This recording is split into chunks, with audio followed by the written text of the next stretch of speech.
அதே போல இன்றைக்கு சட்டம் ஒழுங்கு சந்தி சிரிக்குது. உண்மைதானே?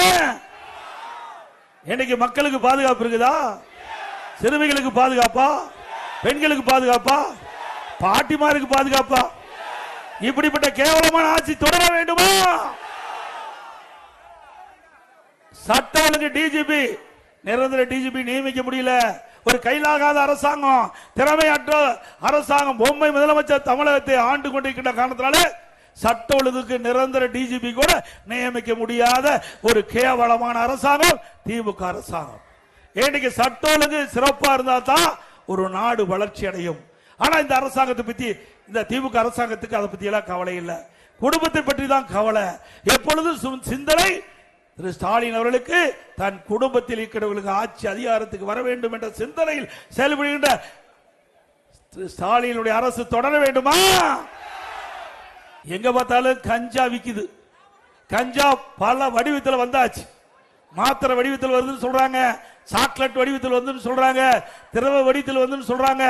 இப்படி பல ரூபத்தில் இன்றைக்கு கஞ்சாவில் தயாரிக்கப்பட்டு இன்றைக்கு மாணவர்கள், பள்ளி மாணவர்கள், கல்லூரி மாணவர்கள், பொதுமக்கள் இந்த கஞ்சாவை பயன்படுத்தியதால் அவர் வாழ்க்கை சீரழிகிறது.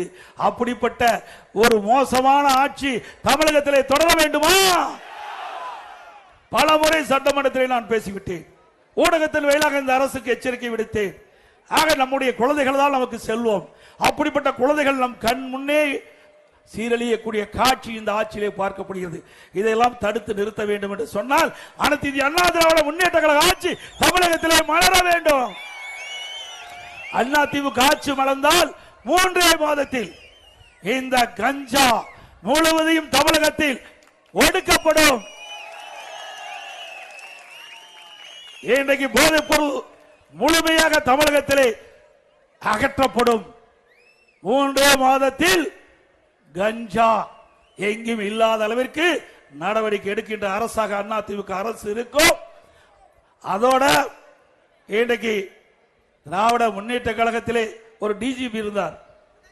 அந்த டிஜிபி ஒரு அறிக்கை வெளியிட்டார், கஞ்சாவை நான் ஒழிப்பேன் அப்படின்னு. நானும் நினைச்சேன், பரவாயில்ல, இந்த டிஜிபியாவது, சட்ட ஒழுங்கு டிஜிபியாவது நாம கொடுக்கின்ற குரலுக்கு மரியாதை கொடுத்து இந்த கஞ்சாவை ஒழிப்பதற்கு நடவடிக்கை எடுக்கிறான்னு சொல்லி அவர் 2.0 அப்படின்னு ஒன்று அறிவிச்சார். பிறகு 3.0 அறிவிச்சார். பிறகு 4.0 அறிவிச்சார். கடைசியில் ஓ போட்டு ரிட்டையர் ஆயிட்டார். கஞ்சா ஒழிச்ச மாதிரி இல்ல. ஏன்னா கஞ்சா விற்கிறவங்க எல்லாம் பெரும்பாலும் ஆளுங்கட்சிக்கு துணை நிற்கிறவங்க கஞ்சாவை விற்கிறாங்க. அப்புறம் எங்க கஞ்சாவை கட்டுப்படுத்த முடியும்? காவல்துறை எவ்வளவு முயற்சி பண்ணுச்சு, ஒன்னும் நடக்கல. அது மட்டும் இல்ல, காவல்துறைக்கே பாதுகாப்பு இல்ல. போதை ஆசாமியால எகிரி எகிரி காவல்துறை அதிகாரிகளை அடிக்கிறாங்க. இப்படிப்பட்ட அவலமான ஆட்சி தொடர வேண்டுங்களா? நம்முடைய பெண்கள், குழந்தைகள், நான் ஹோட்டல் இருந்து கீழே வரும்போது அந்த போர்ட்டிகோல இருந்து இந்த பனியனை கொடுத்து, ஐயா இதை நாங்கள் வழங்குகின்றோம், உங்க ஆட்சி நிச்சயமாக மலரும், மலர்கின்ற பொழுது எங்களை போல பெண்களுக்கு பாதுகாப்பு கொடுக்க வேண்டும் என்று இந்த பனியன் எங்கிட்ட கொடுத்திருக்கிறாங்க. அப்படின்னா அந்த குழந்தைகள் மனதில் எப்படி ஆழமா இந்த நிகழ்வு பதிந்திருக்கு என்பதை நாம் எண்ணி பார்க்க வேண்டும்.